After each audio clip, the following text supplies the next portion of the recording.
ముఖ్యమంత్రి నోరు కాదు మోరు అది సిగ్గుండాల కొంచెం ముఖ్యమంత్రికి నోరా తాటి మటన అది మేము 10,000 జరుపు నీకు చిత్తశుద్ధి ఉంటే ప్రజల మీద విశ్వాసం ఉంటే ప్రజలను ఆదుకునే ఆలోచన ఉంటే ఇంటింటికి తిరుగు ఎంత నష్టం జరిగింది దాన్ని అంచనా వేయి జరిగిన నష్టాన్ని పూర్తి స్థాయిలో ఇవ్వాలని చెప్పి భారతీయ జనతా పార్టీ డిమాండ్ గతంలో చేస్తున్నాం మళ్ళీ చేస్తున్నాం.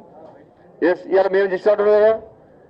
నేను భాగ్యలక్ష్మి చార్మినార్ దగ్గర భాగ్యలక్ష్మి టెంపుల్ ఉంటుంది ముఖ్యమంత్రి అది తెలుసో తెలియదు మరి వాళ్ళ అన్నకో బావకో బామ్మడికో ఫోన్ చేసి భాగ్యలక్ష్మి టెంపుల్ అని చెప్తారు ఆయనే ఓవేసియా చెప్తాడు.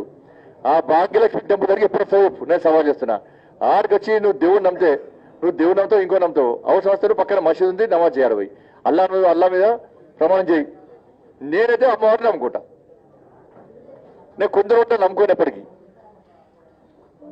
నేను ఒక హిందువును కాబట్టి భాగ్యలక్ష్మి అమ్మవారిని నమ్ముకుంటున్నా. చార్మినార్ దగ్గర భాగ్యలక్ష్మి టెంపుల్ దగ్గరికి నేను వస్తా.